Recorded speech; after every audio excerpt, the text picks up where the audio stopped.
Wake that ass up. Early in the morning. The Breakfast Club. Morning, everybody. It's DJ NV, Charlamagne the God, just hilarious. We are the Breakfast Club, and let's get in some front page news. What up, Tiz? What's going on, DJ NV, just hilarious, Charlamagne the God, the Breakfast Club. Hey, girl. Let's jump right into it. They caught him, huh? They finally called him after nearly 2 weeks on the run. The escaped murderer that we watched crab walk up the wall to escape is finally caught. Let's take a listen. Breaking news, Danilo Cavalcante is finally captured. The 14-day manhunt is over. His heat signature was detected by aircraft in a wooded area in South Coventry Township. He was taken into custody with the help of a police dog at around 8 o'clock this morning. State police were assisted by Border Patrol, U.S. Marshals, ATF, and Customs in that search. He will now head to SCI Phoenix Prison in Montgomery County.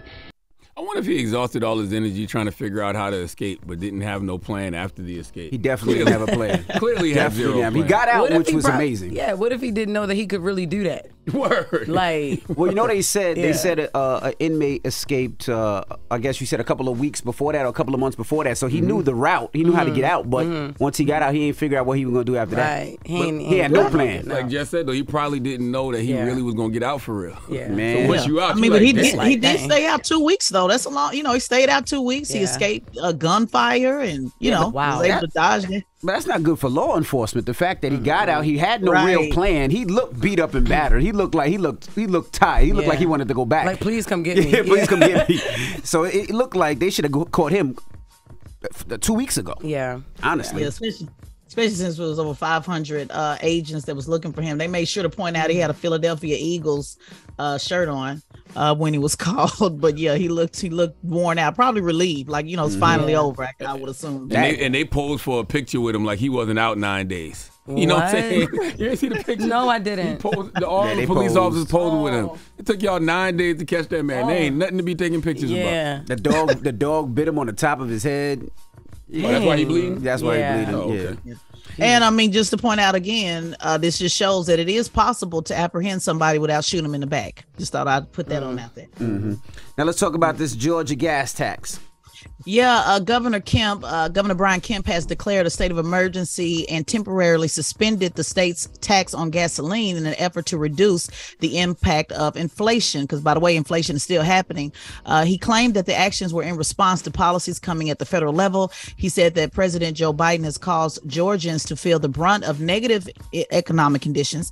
Now, the executive order went into effect on yesterday. It goes through October 12th. And they said it's going to save Georgians around 31 cents per gallon and 35 cents on diesel fuel. So this is really important, guys. It was just released that the consumer price index rose 3.7%, and that the gasoline prices have jumped 10% in August, following a 2% increase in July. So this is a very real thing. And Governor Kemp, shout out to him, for taking action on it. Yeah, it's very nasty out there as far as inflation, as far as the prices that keep increasing on everything, not just gas, on food, on everything. So I think they should suspend this all over the place and let people try to get themselves back together first, because it's very expensive for a lot of people out there. Well, that's a great point that you mentioned. In 2022, President Biden did call on Congress. This is why I'm always pushing about state and local government, because the governor can go in, sign an executive order like he did here. Also, Ron DeSantis, as much as folks don't like him and have a lot of reasons to not like him, he did the same thing. When people were struggling with gas, went in, made an executive order, say, Biden's not doing anything. Let's reduce the gas. When Joe Biden asked to do this in 2022, Congress couldn't make it happen. And a lot of folks, including Nancy Pelosi, was like, well, we don't know if this is really going to help or not. So again, Democrats, this is why, a lot of folks didn't like it when Governor Kemp won, when he beat Stacey Abrams. Well, he passed out Kemp cards during COVID. He gave folks money, put money in their pockets. So just remember this when Kemp runs for president, probably in 2028. These are the type of things that people actually remember that make a difference, money in their pockets. And Democrats are sitting around trying to figure it out. And meanwhile, they're signing executive orders on the state level. And that's crazy because, you just said that the inflation has went up 3.7% and the median household income has fell to $74,000, which is $4,000 less than 2019. But yet, the Biden administration is bragging about the economy. You know what I mean? If people don't feel it directly, impact their pockets positively or negatively, they don't want to hear nothing about their economy. Yeah, because it feels like crime is up, and I know people say, well, crime is down, and they play with the numbers. Well, murder's down, but robbery's up. So yeah, but it feels like crime is up. It feels like all the prices for everything is rising like crazy. It's not a feel. It is. Yeah, and that's what I was even saying that about even with what I do. You mean being a stand-up comedian on tour. I remember when like people was like, oh no, it ain't going to affect the rich people or the people that make a lot of money. It does, because we need the people who have 9 to 5s and the people that the gas going up, everything going up. You're not going to have no money to go to no shows. Right. So they don't it have does no extra affect change. Everybody. Yeah, it does. Or you know, you got to pick and choose. If right. I'm going to go see Jess or I'm going to go see Beyonce. You know Definitely what I mean? come see me. I'm going to go see Jess or I'm going to go see Drake. You know what I mean? Yeah, go see Drake. Yeah. And I just want to put this on the record, because again, this is really important. You know, Democrats last year, again, I just want to put on the record, Speaker Nancy Pelosi said she was worried that oil companies and retailers may pocket much of the savings. But the bottom line is people need the relief. So again, this is one of those things where Democrats and Republicans, including Democrats, so y'all say we take it so easy on, but this is one of those times where Democrats had an opportunity to, you know, make people feel this impact and decided to side with the energy companies. That's just the bottom line. Where so them dollars put some money in people's pocket. Yeah. All Help people save some money. That's what they remember. Well, that is front page news. Thank you, Tiz.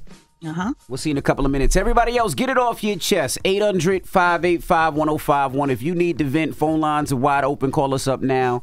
It's The Breakfast Club. Good morning. Wake that ass up. Early in the morning. The Breakfast Club.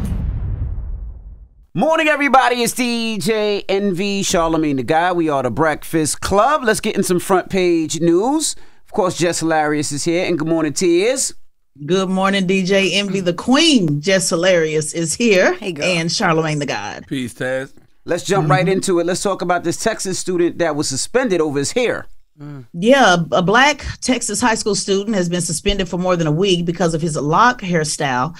It violated the district's dress code. It could be a test of the new discrimination that they're banning these hairstyles across Texas. But Daryl George, he's a junior at Barbers Hill High School, received multiple disciplinary action about his hair. And so finally, he refused to take it down. So they gave him a suspension. Now, they said this is the same week that the Crown Act went into effect. Now, the Crown Act is a law prohibiting discrimination based upon one's hair texture or protective hairstyle, such as locks and braids, that went into effect. Shout out to one of my partners, Shirley's Kitchen Cabinet, that pushed the Crown Act to pass, which it did.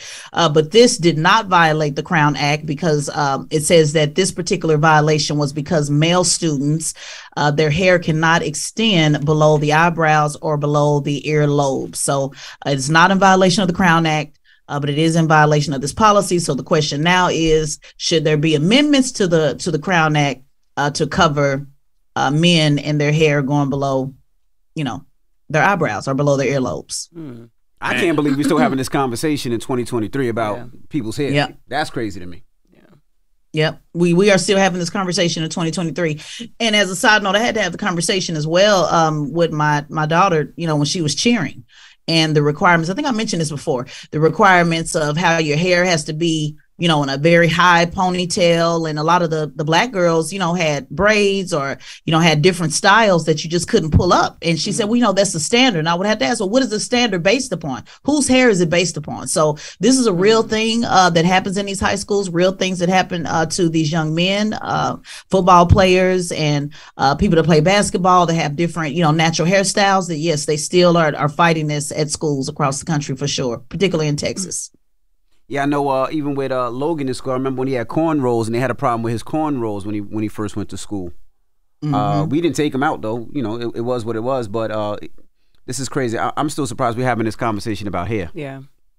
But what did they say when you said they had problems? Was it against the uniform or? They said it was against the uniform.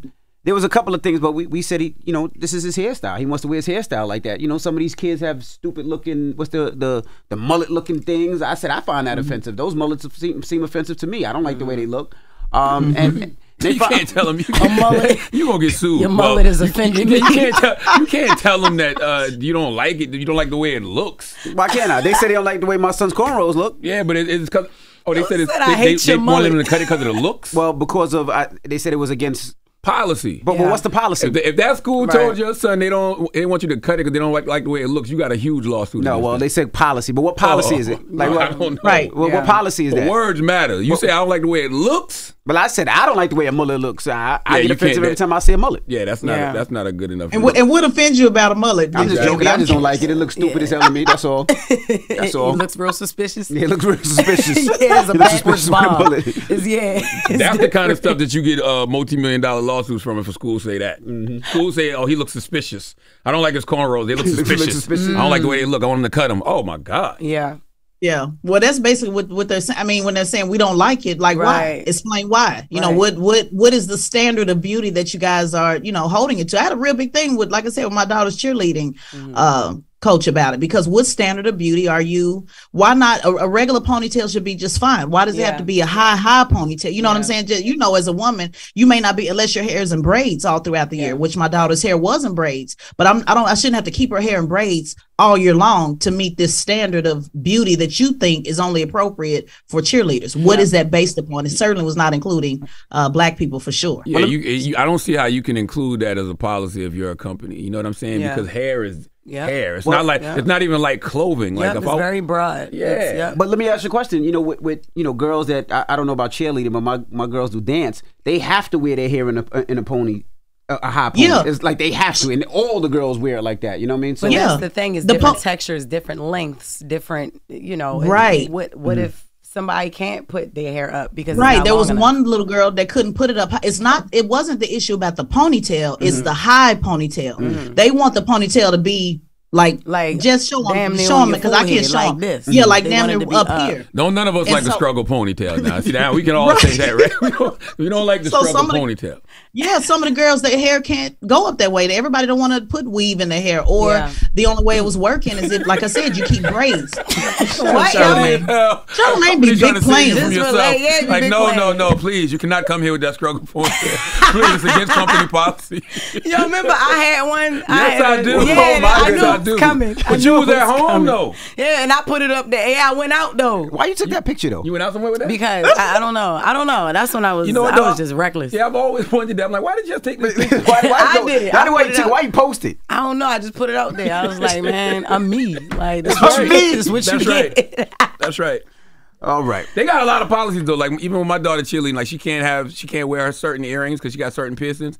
And she can't wear certain earrings at certain times, stuff like that. But I don't think the earrings is all fine, that's different than hair. Yeah, that's very different. Yeah, so totally different. And again, she shouldn't have to wear braids. We wear braids, but if you wear braids all the time throughout the year, it can cause breakage in the hair. It can damage my daughter's hair. So I shouldn't have to be forced. A regular ponytail should be just fine. So that was a real fight, and we won, thankfully. But it's definitely a low level discrimination. Do we have time for the other story? Because this is a good one. No. Damn, no, we don't. Okay, we'll do it tomorrow. All right. Well, that is front page news. Thank you, Tiz.